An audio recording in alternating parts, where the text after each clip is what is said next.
In Kenya, power is not always about the position you hold, but the influence you wield. A familiar story is playing out once again.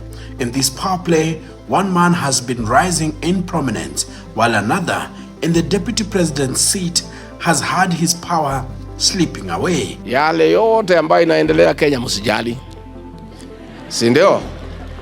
Si iko Mungu mbinguni. Efforts to have him stripped of all his powers hit fever pitch after the National Assembly voted to have him removed from office. His fate now lies with the Senate, which will deliberate before voting on each of the 11 grounds leveled against him. The clerk to issue invitations to appear to the Deputy President today. If 45 senators vote to validate any of the grounds raised in the impeachment motion, Rigathi Gachagua will leave office. Sisi tulichaguliwa na watu wengi hawa ya Embu. Si ndio? Sijui kama tawezekana tulichaguliwa na hii watu yote tufukuzwe na watu wachache. Hiyo ni haki kweli watu ya Embu? This is not the first time Kenya has witnessed this political ballet of ambition, rivalry, and strategy. It won't be the last. Rigathi Gachagua claimed he had learned the game deployed by his boss, William Ruto. That is before Ruto became president and the man christened Rigathi became deputy president. Huyo bwana Kinoti tunataka tumwambie awachane na watu wa IBC wafanye huu uchaguzi. Alipatiwa kazi ya kufanya criminal investigation. He has never done anything. Ile kesi yote anafanya kesi kwa magazeti. Akiambiwa apeleke evidence kule kotini ameshindwa. So bwana Kinoti, wacha sinema. That was President William Ruto as deputy president criticizing IG Mutiabai, ECI Kinoti. Rigathi Gachagua has learned his job from his boss, that public officers must be caught order when they fell short of expectation. And I never saw anybody bring William Ruto here for impeachment or criticizing the IG or the DCI. To understand the dynamics of power in modern Kenya, we must go back to the era of President Uhuru Kenyatta and his deputy, William Ruto. Once they were seen as an inseparable duo, but as the years wore on, and especially during Kenyatta's second and final term, their relationship became a battlefield. Enter Fred Matiang'i, then the Interior Cabinet Secretary. Appointed to oversee the Jubilee administration's Big Four agenda, Matiang'i became the face of development, supplanting Ruto in key government functions. His elevation was not just about managing projects, it was a move to manage power. The goal: diminish Ruto's influence ahead of the 2022 succession race. Ruto and Gachagua, both as deputy presidents, have faced the same challenge: falling out with their bosses. They were viewed as too ambitious, too eager to co-govern. Tungeuliza uamuzi wa raia uheshimike, sababu raia wanapiga kura miaka 5. When I spoke to Burudi Nabwera years ago, he told me that when a deputy becomes too strong, the president has historically moved to cut them down to size. It means that the deputy president is not loyally working with his boss, and therefore the boss is forced to find ways and means of fighting back. That is where proxies come in. People like Matiang'i before, and now perhaps Kindiki.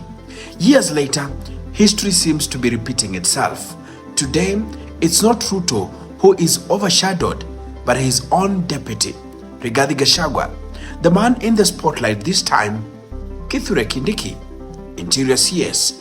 Just like Matiang'i before him, Kindiki's star is rising, drawing the attention of Mount Kenya's political elite and raising eyebrows in Gachagua's camp.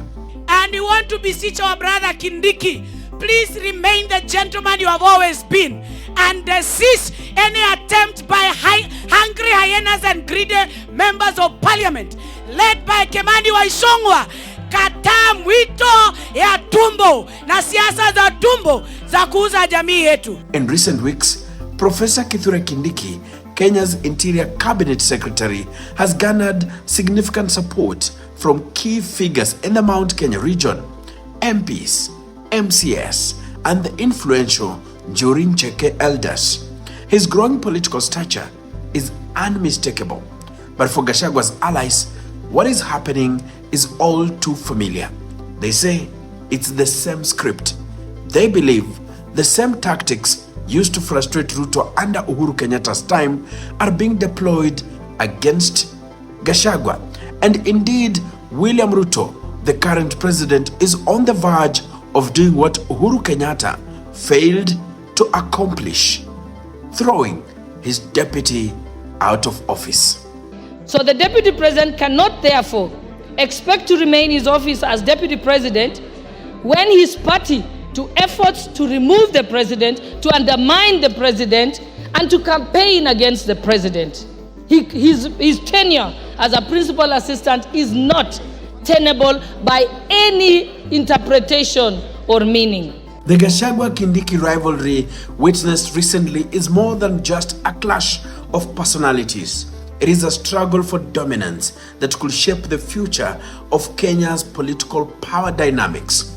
With the deputy president now facing an impeachment motion, Kindiki, who holds the powerful Interior CS docket, has been touted as a possible replacement.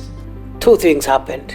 One, the attempted attack on the e-citizen platform, which paralyzed and interfered with the activities in that platform for a day or so. Rigathi Gachagua, a man who rose from the ranks of provincial administration to become deputy president, is known for his unapologetic defense of his beliefs. He says his current troubles are as a result of his outspoken nature. Like William Ruto before him, Gachagua has built his political brand on resilience, defying the odds to secure a coveted seat of power. The seat that may be taken away from him just 2 years of enjoying the goodies it comes with. Na Mungu atafanya mapenzi yake. Binadamu wanaweza panga mambo mingi, lakini iko Mungu mbinguni. Kithure Kindiki, by contrast, is a quiet strategist, a man of law and intellect. Known for his calm demeanor and precise execution of duties, he has been tasked with managing the country's security, a role previously held by the formidable Fred Matiang'i. Perhaps a perfect fit for a loyal deputy President William Ruto graves for? Any president will have Mr. Fix-It in the cabinet. They always be the president don't depend on all cabinet, on all ministers equally. There are those ministers from whom they seek advice, or if they want something done, they pick on those ministers. And this happens throughout the world. Kindiki's style is different from Gachagua's. He's not loud or confrontational. He plays a long game, quietly building influence behind the scenes. In many ways, he mirrors Fred Matiang'i's approach, methodical, disciplined, and in control. Today, Gachagua and Ruto find themselves in a standoff similar to the one that played out between Ruto and Kenyatta. While Ruto skillfully marshaled support that ran deep into Kenyatta's backyard, a factor that made it impossible to be impeached, Gachagua has failed to gain meaningful backing from his own region. Gachagua's critics are adamant that it is only a matter of time before he sees the exit door at Harambee Annex, the official office of the deputy president. And yet Gachagua remains undeterred. He wants to play the game as long as he remains in it. Watu wa Kenya wako na imani sana, and they have faith that our courts of law will protect and uphold our constitution, and most importantly, always protect the will of the people, because the people are supreme.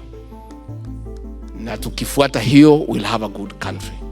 A successful impeachment will mean the end of the road for the deputy president, as he will be barred from holding any public office in the future. So the next few days will determine how the DP chooses to pursue his own ambitions. To remain in the elite game, he must find a way of surviving the impeachment efforts or resign before the Senate's final verdict. Under Kenyatta, Ruto ensured impeachment plans were never actualized. Na mimi nataka niwaambie, mnaweza tu kutushinda mahali mbili. Mnaweza kutushinda kwa mambo ya opinion poll na kwa media coverage. The history of power dynamics between presidents and their deputies stretches far beyond the current administration. Before the 2010 constitution, the role of the deputy president or vice president, as it was known then, was largely ceremonial. Vice presidents from Jaramogi Oginga Odinga under Jomo Kenyatta to Professor George Saitoti under Moi were often sidelined, replaced, or even humiliated. Daniel Arap Moi himself waited in the wings for years before finally ascending to power in 1978 following the death of Mzee Jomo Kenyatta. But the 2010 constitution changed everything. It solidified the deputy president's role as the second in command with clear duties and expectations. This legal empowerment, however, also set the stage for potential rivalries as the deputies, now with more authority, could no longer be easily dismissed. Except the dispute between Jaramogi and President Kenyatta, and it was fixed in a different way. Because at that time the president could sack the vice president. But now under the newly amended constitution, the president cannot sack. The deputy president can only resign, or if the majority of parliament wanted to could move a vote of no confidence in him. So the president has to use the option, the only viable option that he has, to try and control his deputy. With more power came more ambition. William Ruto's dramatic break with President Uhuru Kenyatta in the run-up to the 2022 elections was the ultimate test of this new political reality. Ruto, once overshadowed, defied the odds to claim the presidency. And now the same question looms over Gachagua. Will the son of the mountain prepare his own path just like Ruto did? Or will he be felled by Ruto's political missile? These are the questions that will shape Kenya's political landscape in the coming days or weeks. My name is Enock Sikolia, and I am the Kenyan Historian.